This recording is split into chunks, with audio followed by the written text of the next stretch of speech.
안녕하세요. 어디 말하기에도 창피한 가정사를 하나 가지고 있는 40대 중반 며느리입니다. 혹시 며느리라고 제 소개를 한 부분에서 눈치채셨나요? 네, 제 가정사는 저희 친정이 아니라 제 시댁에 관한 이야기입니다. 세상에 뭐 이런 사람이 다 있나 싶던 시모가 그 사연의 주인공이죠. 시모는 어처구니 없는 만행으로 인해 결국 자신의 무덤까지 파고 말았는데요. 그 황당했던 사건에 대해 지금부터 허심탄회하게 이야기를 시작해 보겠습니다. 저는 다정한 부모님 아래에서 두 남동생과 평화롭게 자랐어요. 저희 아빠는 택시 운전을 하고 엄만 식당 일을 하며 우리를 키워주셨죠. 그렇게 평범한 성장 과정을 거쳐 저는 나이 34세 2살 많은 남편과 결혼을 했습니다. 어머마, 너 표정이 왜 그래? 속이라도 안 좋니? 너 아픈데 괜히 우리가 밥 먹자고 부른 거 아니야? 시아버지는 원래 형사셨어요. 저희가 결혼할 당시에 막 은퇴를 한 뒤 한 오피스텔 건물 관리인으로 일하기 시작할 만큼 부지런한 분이셨죠. 남편과 남편의 동생인 시누인, 세상에서 가장 존경하는 사람이 시아버지라고 말하더군요. 그만큼 시아버진 성실하면서도 가족을 사랑하고 자식들의 울타리가 되어주던 멋진 아버지였다고 해요. 그리고 시아버진 며느리인 저에게도 누구보다 다정하고 든든한 부모님이 되어주셨답니다. 아니에요, 아버님. 사실은 오늘 회사에서 좀 안 좋은 일이 있었거든요. 무슨 일? 이 시애비한테 다 말해봐라. 내가 별다른 도움은 안 되겠지만 가끔은 털어놓는 것만으로도 위로가 될 때가 있는 법이잖니. 그게요. 사실은 제 상사가 오늘따라 기분이 안 좋았는지 유독 저를 못 잡아먹어서 안달이지 않겠어요? 제 실수도 아닌데 저한테만 소리를 버럭버럭 지르고 진짜 오늘은 너무 일하기 서럽더라고요. 뭐야?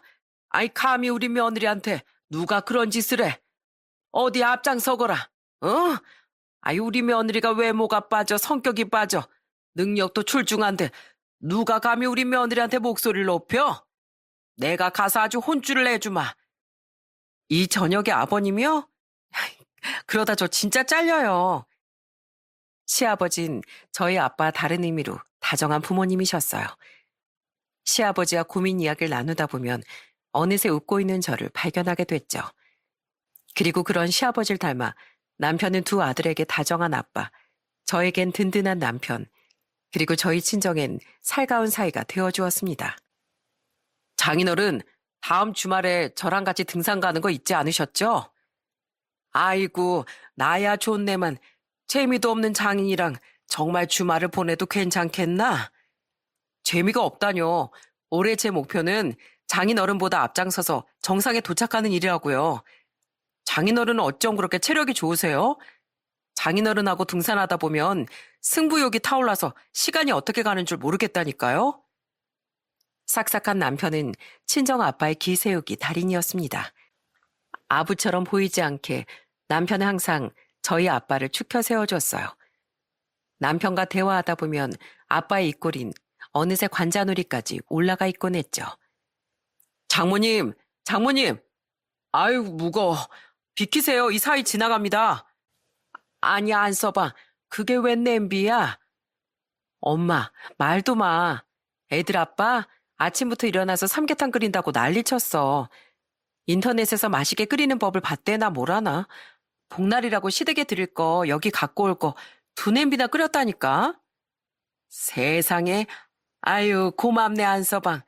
내 살다 살다 남편도 아니고 복날에 사이가 끓여준 삼계탕 먹어볼 거라곤 생각도 못 해봤어.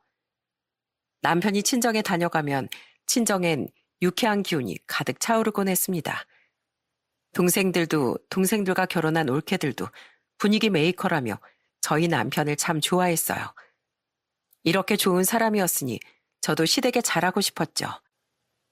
하지만 안타깝게도 저는 시댁에 가는 일이 마냥 즐겁지 않았습니다.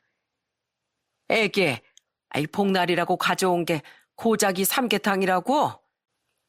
공기업 다니면서 돈도 잘 버는 애가 시간 낭비만 하게 이게 뭐냐? 차라리 용돈을 좀 두둑하게 다 모으지. 얘 어머마, 설마 너 돈 아끼고 싶어서 네가 우리 주덕이 조종했니? 네? 그게 무슨 말씀이세요, 어머님? 이 사람이 식구들 먹이고 싶다고 얼마나 열심히 준비한 음식인데요. 그리고 왜 가만히 있던 절 그렇게 쪼잔한 사람으로 만드세요? 그건 바로 시모 때문이었습니다. 시모는 그 좋은 시아버지가 어쩌다 이런 분을 중매로 만났을까 싶어 안타까울 정도로 욕심 많고 이기적인 사람이었어요. 게다가 게으르고 사치까지 심해서 자기 손으로 돈 한 번 벌어본 적 없으면서도 그렇게 비싼 옷, 브랜드 제품만 좋아하는 사람이었죠. 남편이 끓여간 삼계탕에 감동했던 친정 부모님과 시아버지와 달리 시모는 남편에게 핀잔을 주더군요. 줄 거면 돈으로 주지 뭐 이런 쓸데없는 짓을 했냐면서요. 그 화살이 저에게까지 튀어서 얼마나 기분이 나빴는지 모릅니다. 그럴 때마다 시아버진 시모에게 버럭 화를 내셨어요. 당신, 내가 애들한테 제발 돈돈거리지 좀 말라고 했지? 세상에 자기한테 해준 거 하나 없는 엄마한테 손수 삼계탕 끓여다 주는 착한 아들이 어디 있어? 자식 대학 다닐 때 알바해서 번 코 묻은 돈도 뺏어가는 엄마를 원망하지도 않고 이렇게 잘하는 아들이 어디 있다고? 이 사람 좀 봐.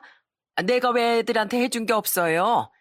평생 당신이 벌어오는 경찰 박봉 가지고 애들 먹이고 입히고 키운 게 난데 그 키워준 값 좀 일찍부터 받아낸 게 그렇게 잘못이에요? 당신이 내가 벌어다 준 돈으로 애들을 위해 줘? 툭 하면 애들은 옆집에 앞집에 맡기고 놀러 다니는 통에 내가 아주 동네 창피해서 고개를 못 들고 다녔어. 동네 여자들한테 민망해서 애들 중고등학교 다닐 땐 아침은커녕 저녁도 제대로 안 챙겨주고 돌아다니지 않았어. 그러면서 맨날 자기 명품 가방 비싼 옷 사느라 나한테 돈. 내가 아주 명품이라면 이골이 난다고. 그럼 엄만 사람도 아니오?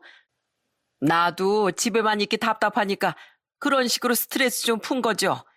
생활비라곤 꼴랑 얼마 주지도 않았으면서. 집에 있는 시간이 나가 있는 시간보다 적은데 뭐가 답답해. 그리고 그렇게 돈이 필요하면 직접 나가서 벌라니까 그건 또 싫다며. 어휴, 답답하다, 답답해. 어머마, 미안하다. 너랑 애들 보는데 매번 이렇게 안 좋은 모습 보여서. 나도 미안해, 여보. 괜히 어머니한테 저런 소리 듣게 해서. 네, 어머니. 다음부터 어머니한테 이런 거 안 해다 드릴게요. 앞으로는 아버지한테만 뭐든 해드릴 거예요. 난 엄마 이러는 거 볼 때마다 진짜 집에 오기 싫어져. 난 남녀 바꿔서 엄마 같은 남편 만날까봐 결혼도 진짜 안 하고 싶어. 나도 돌아가면 네 아버지 같은 돈 못 버는 사람이랑 절대 결혼 안 할 거다. 근데 여보, 나 다음 달에 100만 원만 더 줘요. 나 사고 싶은 신상 가방이 있단 말이에요. 시끄러워. 100만 원이 네 집 개 이름이야? 남편도 시누이도 시아버지의 편을 들며 시모에게 고개를 절레절레 저었습니다. 시모는 그처럼 자식들에겐 별다른 관심도 없고 탐욕만 부리기 좋아하는 사람이었어요. 하지만 자신이 돈을 벌기 싫으니 시아버지께 받은 돈을 아끼려고 남에겐 인색하게 굴기 바빴죠. 한 번은 궁금한 마음에 남편에게 물은 적이 있었습니다. 아버님은 저렇게 화를 내시면서도 왜 어머니께 매번 생활비를 주시는 거야? 이젠 당신도 결혼하고 아가씨도 따로 나가 사는데. 사실 어머니가 나랑 동생을 낳으면서 목숨이 위태로우셨대. 나 땐 그래도 괜찮았는데 동생 낳을 땐 진짜 저 세상 문턱까지 다녀오셨다고 그러더라고. 그러다 보니까 아버진 어머니에 대한 미안함이 있으신가 봐. 그래서 어머니랑 허구한 날 다투시면서도 어머니한테 더 모질게 못하시더라.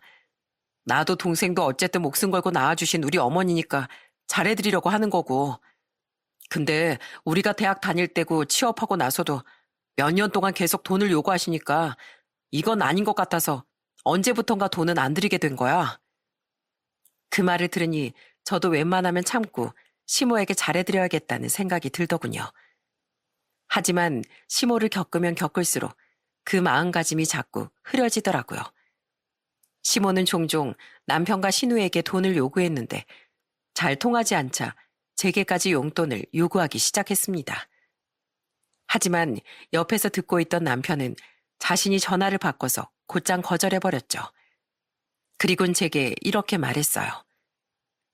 우리 어머니가 돈 필요할 일은 사치하시는 거 외엔 없어. 그러니까 마음 약해져서 당신도 절대로 빌려드리지 마. 그게 진짜 어머니도 나도 위하는 일이야. 그런 남편의 말을 듣고 저 또한 시모에게 돈을 빌려주는 일은 없었습니다. 그러자 시모는 점점 저를 못마땅하게 보더라고요. 그리고 돈 나올 곳이 없자 시모는 점점 치사한 방법으로 돈을 욕심내기 시작하더군요. 한 번은 남편의 생일 기념 저녁 식사를 하던 날 이런 일이 있었습니다. 축하한다 우리 아들. 많이 먹어. 나이 들수록 잘 먹어야 건강한 거야. 그날은 저희 부부와 두 아들, 시모와 시누이까지 6명이서 한우집에 갔었습니다. 시아버지께선 그날 참석을 하지 못하셨어요. 그날 점심에 절친한 친구분의 형님께서 돌아가셨다는 부고 소식을 들으셨거든요. 3일 동안 자신이 꼭 곁에 있어줘야 하는 친구라며 시아버지 남편에게 전화해 미안하다는 말씀을 하셨죠. 그런데 그날 식사를 다 하고 나서 시모가 이러는 게 아니겠어요? 어머마, 뭐하니? 계산 안 하고.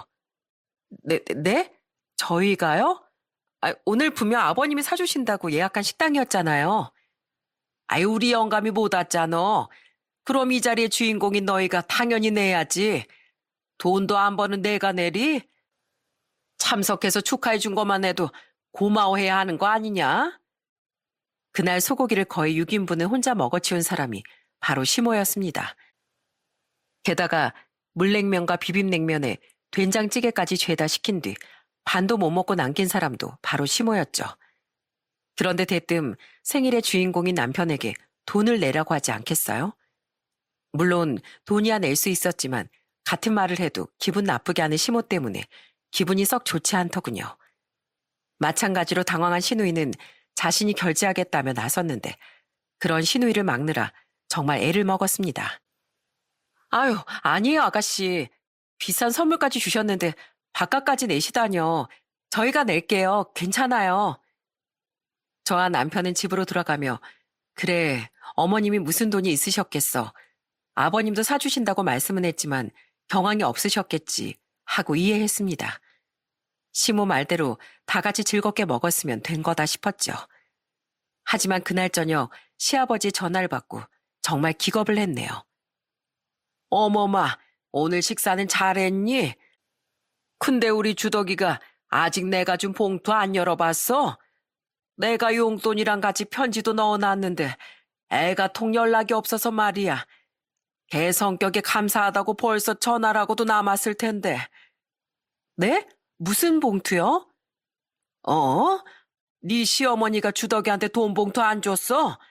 내가 주덕이 주라고 30만 원 넣어서 줬는데 식사값이랑 별개로 말이다. 아니요, 못 받았어요. 식사비도 저희가 냈는데요. 기가 막혔습니다. 알고 보니 시모는 시아버지에게 식사비와 남편의 용돈까지 받았으면서 입을 싹 닦은 거더라고요. 시아버진 노발대발하며 전화를 끊으시더군요. 옆에서 대화 내용을 들은 남편도 어이가 없어서 한숨을 쉬었죠. 시모는 그날 시아버지에게 엄청나게 쓴소리를 들은 모양이었어요. 그런데 그 화살의 방향이 또 저에게 오지 않겠어요?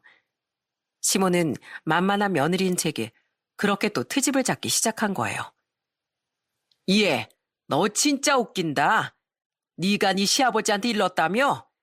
내가 주덕이 생일 식사비랑 용돈 안 줬다고. 네? 제가 이르긴 뭘 일러요. 받은 적이 없으니까 당연히 있는 그대로 말씀드린 건데요. 그게 그거지. 너 다 알면서 그런 거 내가 다 안다. 그래, 내가 그 돈 가지고 새 지갑 좀 샀다. 사고 싶은 게 있으면 내가 그 돈 좀 쓸 수도 있는 거지. 그게 그렇게 고가웠니? 말도 안 되는 소리 하지 마세요, 어머님. 길은 어머님이 버리셔놓고 왜 엄한 저한테 화풀이세요? 어머니, 지금 집사람한테 전화해서 무슨 소리 하시는 거예요? 우린 더 할 말 없으니까 이런 소리 하실 거면 전화하지 마세요. 화장실에서 나오던 남편은 소리를 듣고 기겁을 하며 제 전화를 빼앗아 갔습니다. 그리곤 소리를 빽 지른 뒤 전화를 끊어버렸죠. 그 일로 시아버진 잔뜩 화가 나서 시모에게 주는 생활비를 대폭 줄이셨다는군요.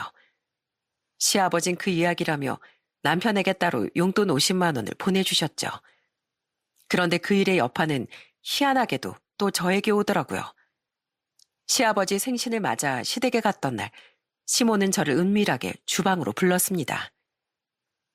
예, 어머마. 저번엔 내가 미안했다. 내가 영감한테 욕을 하도 들어먹다 보니까 너무 화가 나서 잠깐 흥분했었어. 네, 알겠어요, 어머님. 그리곤 웬일로 제게 사과를 하지 않겠어요? 솔직히 여기다 못 적어서 그렇지 시모가 유독 저에게만 트집을 잡는 일이 정말 많았습니다. 그때마다 남편과 시아버지 생각해 최대한 참았었는데 저 땐 정말 정이 크게 떨어졌던 거죠. 그런데 갑자기 사과라니 저로선 어리둥절할 수밖에요. 하지만 시모가 제게 사과를 한 이유를 안 순간 역시나 싶더라고요. 그래, 그럼 그때 일은 잘 마무리된 줄 알마? 그래서 말인데 어머마, 나 돈 좀 다오. 한 200 정도만. 네? 돈이요? 갑자기 그 큰 돈을 왜요? 아, 왜긴 내가 쓸 데가 있으니까 그렇지. 네 시애비가 대뜸 내 생활비를 줄여버렸잖니. 그래서 생활비가 부족해서 그러니까 네가 좀 도와다오. 식비, 공과금 전부 아버님이 책임지시는 거로 아는데 무슨 생활비가 따로 200이나 필요하세요. 그리고 그런 큰 돈 저 멋대로 못 드려요. 정 필요하시면 남편이랑 상의부터 해볼게요. 시모는 시아버지가 용돈을 줄이자 돈이 필요했던 겁니다. 그리고 남편과 상의해보겠다고 둘러댄 제 말에 시모는 갑자기 버럭을 하더라고요. 예, 넌 아내라는 애가 따로 꿍쳐둔 비상금도 없니? 그걸 굳이 뭐하러 주덕이랑 상의해? 부부끼리 돈 쓰는 일은 당연히 상의해야죠. 급한 일이세요? 사정을 말씀해 주시면 남편한테 제가 잘 얘기해 볼게요. 너 지금 일부러 그러는 거지? 내가 쓸 데가 있다면 있는 거지. 무슨 말이 그렇게 많어? 내가 우리 아들 신이 내린 직장이라는 공기업 직원 만들 때까지 얼마나 고생했는지 알기나 해? 겨우 쥐꼬리만한 월급 받는 중소기업 다니는 주제에 우리 아들 돈으로 호의호식하고 살면 나한테 감사해야 하는 거 아니냐? 다른 집 며느리들은 알아서 용돈도 잘 찔러주고 한다더만 넌 대체 뭐야? 너 가정교육을 대체 어떻게 받은 거니? 어? 네 부친 사업이 망했다더니 자식 농사도 엉망으로 지으신 모양이구나. 잔말 말고 200 보내. 주덕이한테 말하지 말고. 지금 저희 아빠 욕하셨어요? 진짜 더 이상은 못 참겠네요. 어머님이 제 남편 키우느라 고생하셨다고요? 그런데 왜 저희 남편이 어머님 이야기만 나오면 한숨부터 쉴까요?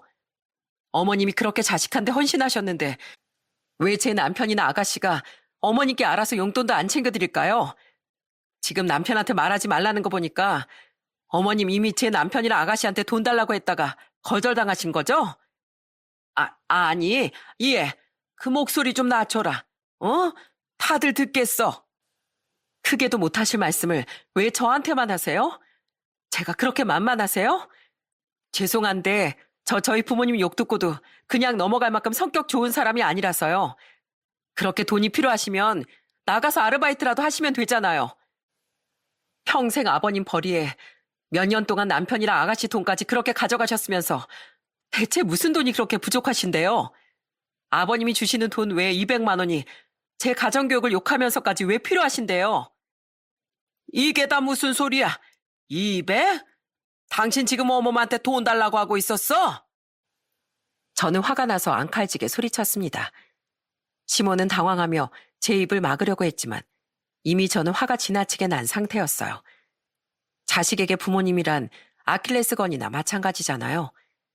그 소리를 듣고 거실에 있던 시아버지와 남편 시누이까지 모두 달려오더군요. 망했다는 사실을 깨닫자 시모는 눈이 빠지게 저를 노려보더라고요. 그날 일로 시모와 제 사이는 완전히 틀어졌습니다.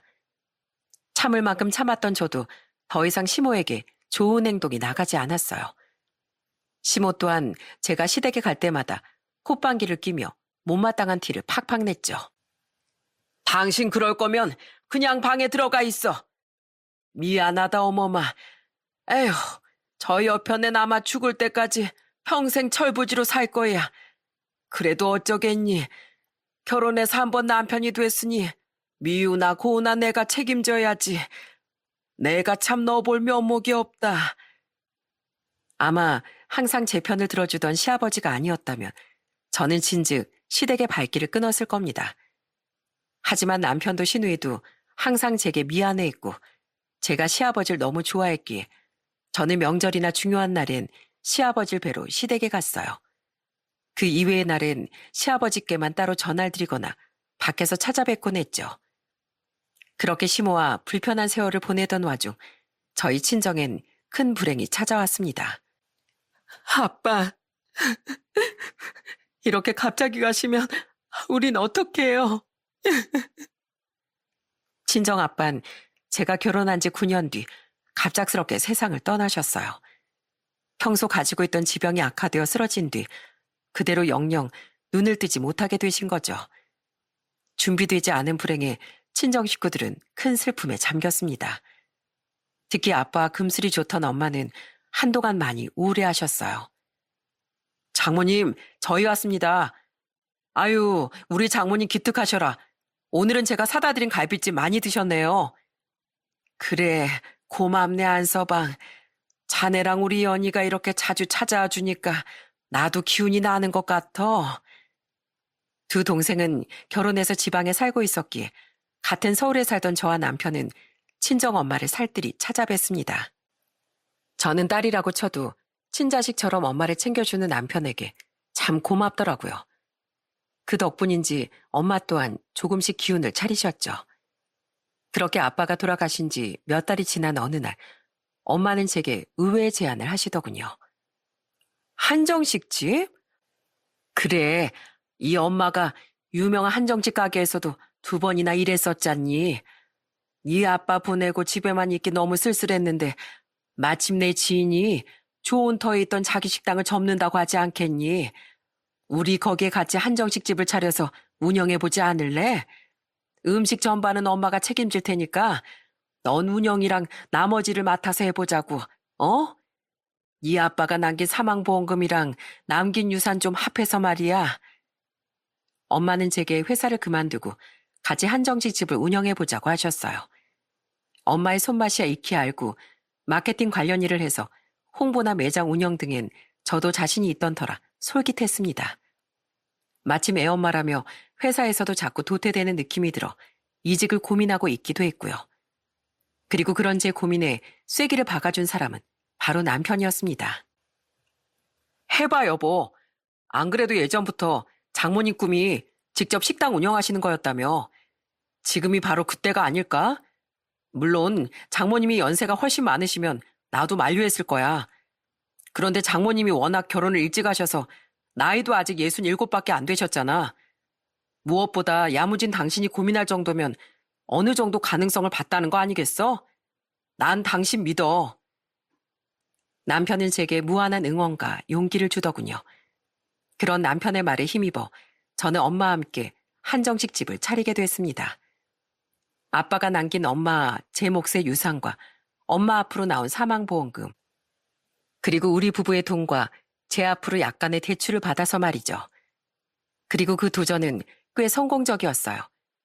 엄마의 손맛과 메뉴 정하는 센스, 저의 홍보 전략과 탁월한 식당 위치가 더해져 한정식 집은 빠르게 입소문을 탔거든요.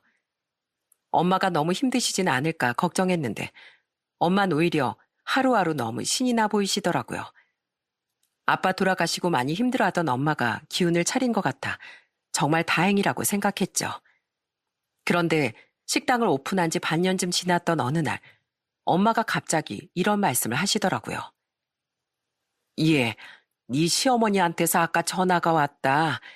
이번 주 토요일에 동창회가 있다면서 우리 가게 예약을 하고 싶으시다더구나. 네 시어머니까지 15명을 예약하셨어. 인터넷으로 가격도 이미 다 찾아보셨다기에 예약 잡아드렸다. 왜 나한테 전화를 안 하시고 엄마한테 전화를 하셨지? 뭐 나랑 같이 하는 걸 아니까 아무래도 어른이 나한테 전화하는 게 도리에 맞는 것 같으셨대. 예, 너랑 네 시어머니 사이는 잘 알지만 그래도 친구분들 데리고 좋은 마음으로 오시는 건데 잘해드려야 한다. 지금처럼 그렇게 떨떠름한 표정 지으면 안 돼. 안서방이 우리한테 얼마나 잘했니? 알았지? 시모는 엄마에게 전화를 걸어 단체 예약을 했다더군요. 엄만 저와 시모의 관계를 대충은 들어 알고 계셨습니다. 그래도 남편을 봐서 지인들 앞에서 시모에게 절대 무례하게 굴면 안 된다고 주의를 주시더라고요. 썩 내키진 않았지만 저는 알겠다고 말씀드렸어요. 어차피 오셔서 식사만 하고 가실 건데다 친정 엄마까지 계신 곳에서 무슨 일이나 할까 싶더라고요. 남편에게 말하니 남편 또한 갸우뚱하면서도 이렇게 말했죠. 동창회면 다 같이 거둔 회비가 있을 테니까 아무리 우리 어머니라도 무슨 일이야 있겠어? 불편하겠지만 잘 부탁해 여보. 그렇게 대망의 예약날이 되었습니다. 그리고 저는 그날 우리 모두가 시모를 과소평가했다는 걸 알게 됐어요. 아유, 다들 인사해. 여긴 우리 며느리. 내가 우리 며느리 가게 오픈 축하해 주려고 일부러 여기로 예약한 거잖아. 어머 사부인, 안녕하세요. 늦었지만 개업 축하드립니다. 와주셔서 감사합니다, 사부인. 맛있게 드시고 편하게 머물다 가세요. 연희야, 어른들 얼른 안내드려라. 우와, 경자 너 며느리 완전 잘 봤다 얘. 글쎄 내가 여기 오늘 간다니까 우리 딸이 알려주더라. 여기 가격도 좋고 구성도 좋아서 요새 상견례도 많이 하러 오는 데래. 엄만 주방에서 일하다 말고 시모와 손님들을 맞으러 입구까지 나와 인사하셨습니다. 저는 그래도 시모의 체면을 살려주려 최대한 밝게 시모와 친구분들을 맞이해드렸죠. 저희 가게 한정식은 인당 7만 원 정도 했었는데 시모의 테이블엔 음료수와 술까지 포함해 약 115만 원이 나왔어요. 예 어머마, 여기 메인 음식 리필 되지? 안 돼도 되게 해봐, 어? 다들 맛있어서 더 먹고 싶다고 난리다. 내 체면 좀 살려줘. 아, 원래는 안 되는데 해드릴게요. 엄마가 서비스 많이 드리라고 했거든요. 시모는 한 번씩 나와서 제게 자꾸만 서비스를 요구했습니다. 언제 우리가 그렇게 친했다고 팔까지 툭툭 치며 말이죠. 솔직히 시모만 생각하면 주기 싫었지만 저는 엄마의 말을 상기하고 또 상기시켰어요. 그래, 어차피 잘해드리기로 한 거 웃으며 해드리자 싶어 저는 시모에게 적당한 선에서 서비스도 많이 드렸죠. 그렇게 모든 음식이 나간 뒤 저는 카운터에 앉아 잠시 정산을 하고 있었습니다. 그때 술이 취한 건지 갈지자로 걸으며 시모가 혼자 다가오더군요. 뭐 더 필요하세요, 어머님? 아니, 이제 먹을 거 다 먹었다. 아유, 취한다. 그래, 얼마 나왔니? 저는 시모가 일찌감치 계산을 하러 나온 줄 알았습니다. 저는 조금 전 엄마의 당부에 따라 시모에게 마지막까지 좋은 마음으로 말했어요. 115만 원인데요. 15만 원 할인해서 그냥 딱 100만 원만 받을게요, 어머님. 오늘 와주셔서 감사해요. 그래, 감사하지? 남들은 돈 들여서 홍보한다고 한다는데 사실 이렇게 친구들 잔뜩 데려온 것만 해도 공짜로 홍보하는 거 아니냐? 네가 평소에 아무리 싹수 없게 굴어도 역시 이 시애미밖에 없지? 그냥 좋은 마음으로 왔으면 좋게 끝내면 되지. 시모는 또 말을 꼭 저런 식으로 하더군요. 짜증이 난 저는 얼른 시모를 보내버려야겠다 싶어 퉁명스럽게 물었습니다. 아, 네. 카드로 하실 거예요? 얘는 너 지금 내 말 듣도 못 알아듣는 척 하는 거냐? 네? 방금 내가 말했잖아. 내가 공짜로 홍보해 준 거라고. 여기가 아무리 요새 좀 잘 된다고 해도 이제 오픈한 가게 아니냐. 그럼 돈을 들여서라도 홍보해야 할 판에 내가 공짜로 해준 거잖아. 그러니까 100만 원치 정도는 공짜로 해줘도 괜찮겠지? 그게 무슨 말씀이세요, 어머님? 제가 홍보해달라고 부탁드린 것도 아니고 서비스 잔뜩에 15만 원 할인까지 해드렸잖아요. 그래서 여기까지 와준 시애미한테 돈을 받겠다는 거야, 뭐야? 예, 난 네 남편 엄마야. 시모는 애초부터 공짜로 먹을 생각으로 저희 가게에 왔던 겁니다. 아마 제게 전화하면 거절당할지도 모르니 처음부터 저희 엄마에게 전화를 건 것 같더라고요. 그런데 시모와 지낸 세월이 있다 보니 저도 시모의 성격이 어떤지 대충은 알지 않습니까? 거기다가 술까지 취한 시모를 보니 이 사람은 도저히 말이 안 통할 거라는 생각이 강하게 들었어요. 어머님, 저 일해야 하니까 더 길게 말하지 마시고 돈 주세요.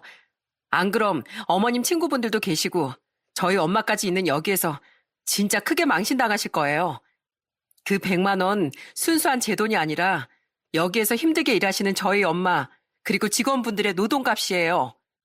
흥, 아이 그래서 어쩌라고? 불만 있으면 그 직원들도 나처럼 사장 며느리 얻으라고 해. 마지막으로 말씀드릴게요, 어머님. 얼른 그냥 계산하세요. 저 더는 안 참을 거예요. 안 참어? 네가 안 참으면 어쩔 건데. 야, 너네가 저번에도 말했지? 어디 어른한테 감히? 너 가정교육을 대체 어떻게 받은 거야? 어? 너 지금 나한테 이러는 거 죽은 네 아빠 욕 보이는 거야? 어디 시애미한테 돈을 받으려고 해? 이 불효막심한 거사. 이래서 내가 일을 안 하고 집에서 애들만 키운 거야. 맞벌이 한답시고 네 엄마가 밖으로 나돌았으니 딸 자식을 이렇게 버릇없게 키운 거 아니야. 잔말 말고 난 돈 못 낸다. 알았어? 제가 어머님 친딸도 아니고 친딸이라고 해도 이게 불효랑 무슨 관계인지 모르겠어요. 그리고 전부터 자꾸 저희 부모님 들먹이시는데 그거 정말 잘못 생각하신 거예요, 어머님. 저는 분명 2번이나 기회를 드렸어요. 망신을 자초한 건 어머님이세요. 저 지금 어머님 무전 취식으로 신고할 거예요. 그날 시모에 대한 제 마지막 정도, 의리도 모두 뚝 떨어져 버렸습니다. 저는 남편과 시아버지에 대한 의리고 뭐고 더 이상 시모를 봐주기 싫었어요. 때문에 시모가 보는 앞에서 일을 누르곤 그대로 신고를 하려고 했죠. 그러자 시모는 그제야 기겁을 하고 제게서 휴대폰을 빼앗아 가더군요. 예, 지금 뭐 하는 짓이야? 얼른 주세요, 제 휴대폰. 뭐 하긴요, 신고하잖아요. 범법을 저지르셨으면 이 정도 각오는 하셨어야죠. 아이고, 어디 며느리 무서워서 무슨 말을 하겠니? 시애미한테 밥값 좀 받지 말라는 게 경찰까지 부를 일이냐? 물론 평소 시모와 제 사이가 좋았다면 저는 시모에게 한 푼도 받지 않고 기분 좋게 대접했을 겁니다. 하지만 얼굴만 봐도 껄끄러운 시모에게 이 정도면 저도 할 만큼 한 거 아닙니까? 그런데 다짜고짜 와서 버릇없네 어쩌네 하면서 돈을 못 내겠다는데 이게 어느 나라 경우랍니까? 이건 저뿐 아니라 저희 엄마를 무시한 행동이 틀림없다고 생각했어요. 때문에 그날은 절대 시모를 봐줄 생각이 없었죠. 대접은 대접하는 사람 마음에서 우러나야 대접인 거예요. 저는 그럴 마음이 없는데 왜 어머님은 저희 부모님까지 욕하면서 대접을 강요하세요? 어머님은 어머님 부모님께 무슨 교육을 받으셨는지 모르겠는데 전 아닌 건 아니라고 확실하게 말하라고 배웠습니다. 그러니까 돈 낼 거 아니시면 얌전히 경찰서로 끌려가세요. 이리 내놔요, 제 휴대폰. 저는 시모의 손에서 제 휴대폰을 낚아챘습니다. 큰 소란에 이미 손님들의 이목은 우리에게 집중돼 있었어요. 그런 소란 속에 주방이라고 조용했겠습니까? 어느덧 달려나와 모든 상황을 보신 엄마가 불그락 푸르락해진 얼굴로 우리에게 다가오고 계시더군요. 그런 엄마의 뒤로 시모의 일행들이 어리둥절한 표정으로 우릴 보고 있더라고요. 하지만 시모는 술에 취해 그런 일행들의 얼굴을 아직 못 본 것 같았습니다. 그리고 그런 시모가 먼저 마주하게 된 건 잔뜩 화가 난 친정엄마의 얼굴이었죠. 이봐요, 사부인. 내가 주방에서 나와서 가정교육 어쩌고부터 들었습니다. 지금 제정신이세요? 지금 우리 딸한테 이게 무슨 진상짓이에요? 사부인. 아니, 난 시부모도 부모인데 얘가 돈을 받겠다길래. 여긴 엄연히 식당인데 우리가 초대한 것도 아니고 직접 예약을 했으면 당연히 돈을 내야 하는 거 아닙니까? 우리가 이 식당 차리는데 사부인이 10원짜리 한 장 보태줬어요?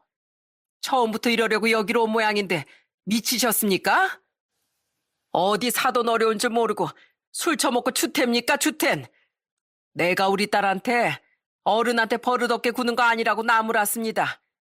그런데 제가 우리 딸을 아주 호구로 만들 뻔했네요. 세상에 이런 사람이 있을 거라곤 생각도 하지 못한 내 탓입니다. 그 친구라는 분들도 좀 나와보라고 하세요. 얼마나 경우가 없으면 아무리 친구가 가자고 했다고 해도 그렇지. 공짜로 친구 사돈 가게에 와서 무전 취직할 생각을 했답니까? 우리 딸을 얼마나 우습게 봤으면요. 엄마는 얼굴이 시뻘개진 시모에게 삿대질까지 하며 화를 내셨습니다. 강약 약강이라고 만만한 저에겐 핏대를 세우며 소리치더니 엄마에겐 아무 말도 못하더군요. 그리고 그런 엄마의 고함에 기겁을 하고 우르르 달려나온 건 바로 시모의 일행들이었어요. 시모의 친구들은 억울한 표정으로 이렇게 말했습니다. 우린 무전 취직하려고 온 거 아니에요. 엄연히 거둔 회비가 있는데 우리가 왜요? 야, 경자야. 너 네가 나서서 이번 모임 총무하겠다고 했잖아. 우린 네가 네 며느리랑 사돈 어른 돕고 싶다고 해서 여기 온 거야. 뭐 서비스에 좀 바라긴 했다만 그거랑 이건 완전 다르지. 너 우리 애비 어쨌어? 창피하게 그만하고 빨리 돈 내. 그게 나 돈이 없어. 뭐? 아니 우리 애비 다 어쨌어? 너 설마 그거 다른 데로 빼돌렸었니? 저는 그때 시모가 총무인 것도 처음 알았습니다. 시모는 아무 말도 못하고 어쩔 줄 몰라 하더군요. 눈치를 보니 시모는 정말로 회비를 빼돌렸나 보더라고요. 그 모습에 시모의 친구들은 화가 나서 길길이 날뛰기 시작했어요. 얘 웃기네. 야, 너 이러려고 총무한다고 했어? 안 되겠다. 이봐, 거기 며느리. 아까 신고 안 해 어쩌네 했지? 얼른 신고해버려. 이건 엄연한 횡령이라고 횡령. 잠깐만. 돈 낼게. 내면 되잖아. 우리 남편한테 전화할게. 기다려. 너 남은 회비도 우리 보는 앞에서 다 토해내고 가. 안 그럼 진짜 철창 신세 질 줄 알아. 회비를 빼돌린 뒤 저희 가게에서 무전 취식을 하려 했던 시모는 설상가상 친구들에게 신고까지 당할 위기에 놓였습니다.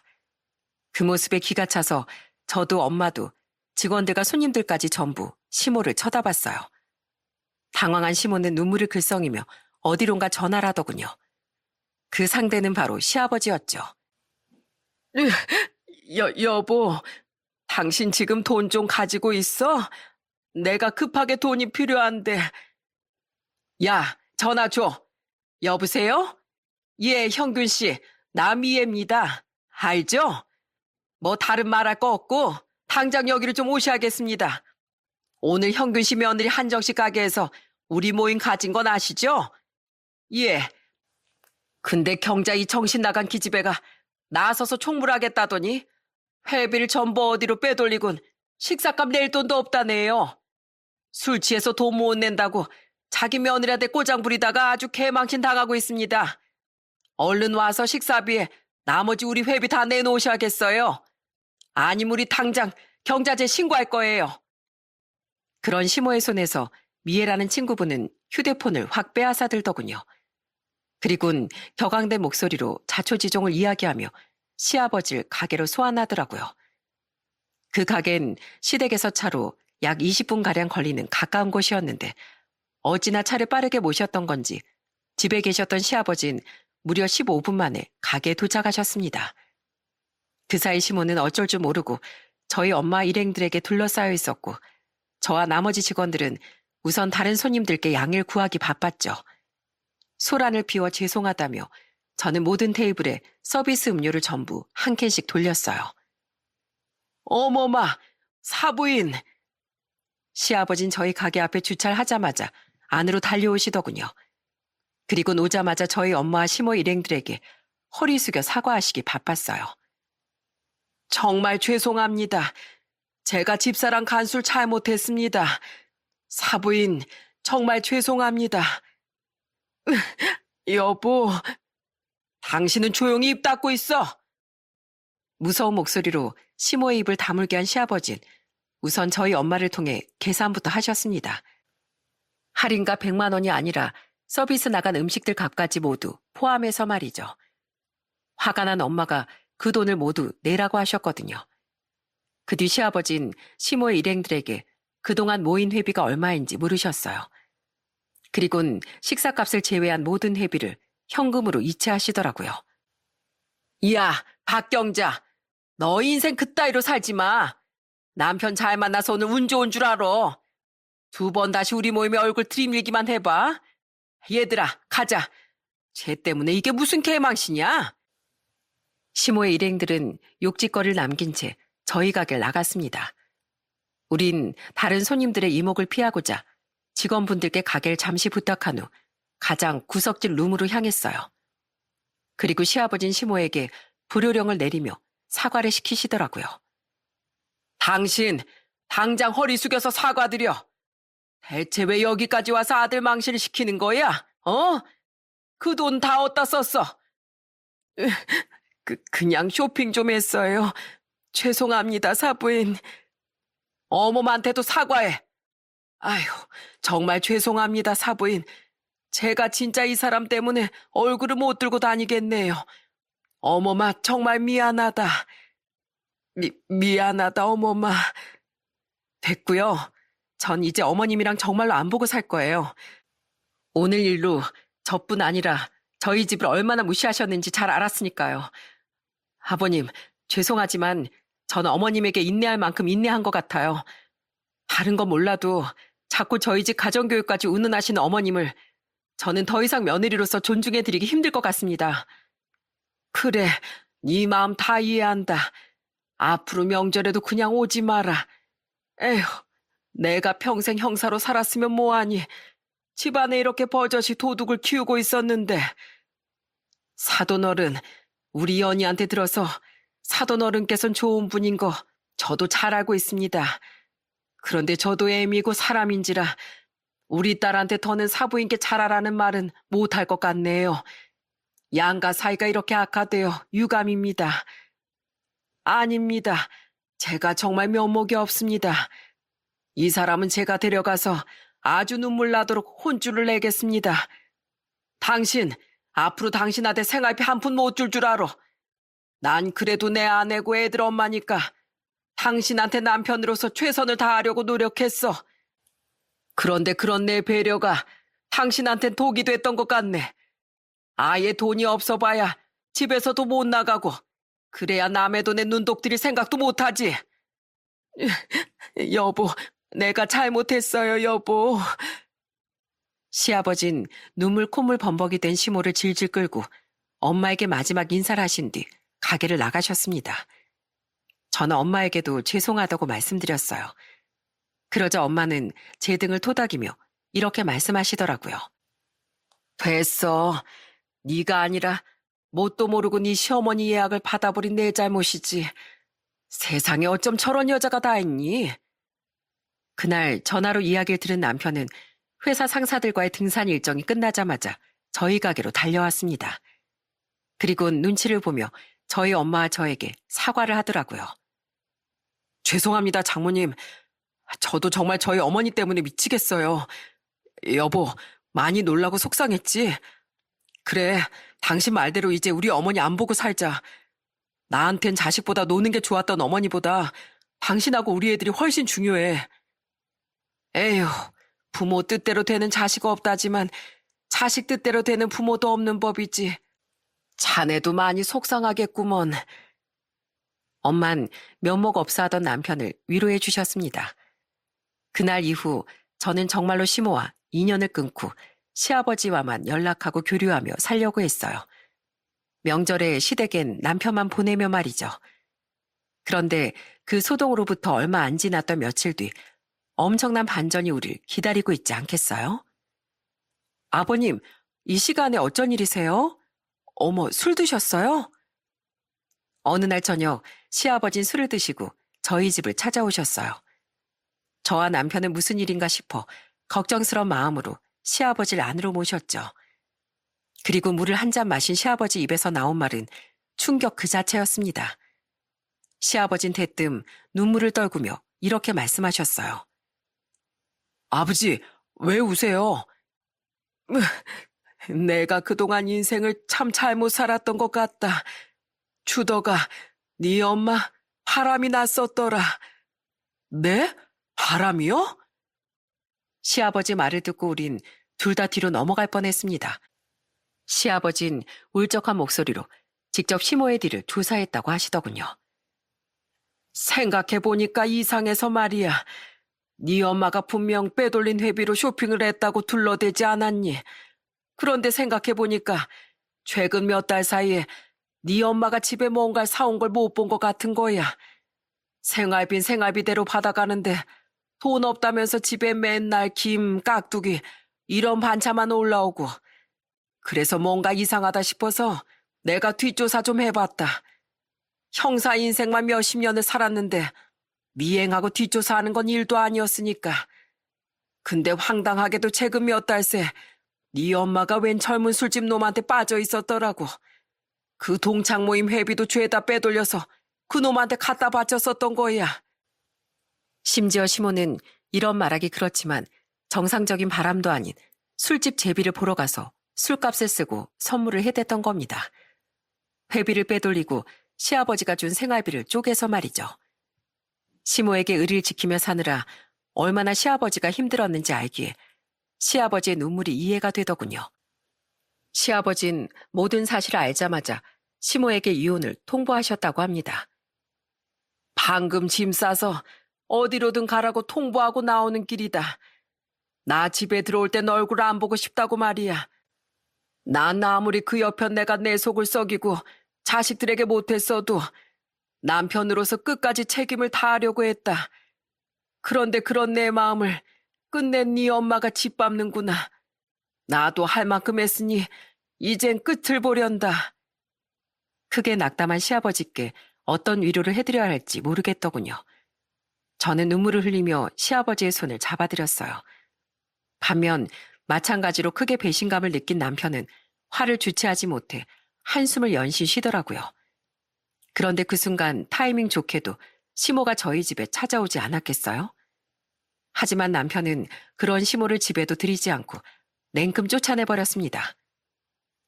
여기가 어디라고 오세요? 네? 주더가 네 아버지 여기 있지? 엄마 잠시만 들어가게 해다오. 여보, 나예요. 미안해요, 여보. 내가 잠깐 미쳤었나 봐요. 그냥 다들 나만 맨날 구박하니까 너무 외로워서 잠깐 한눈 팔았던 거예요. 내가 당신을 떠나서 어딜 가서 살아요? 네? 내가 잘못했어요. 당신이 가진 것에 조금이라도 만족했다면 절대 외로웠을 리가 없어.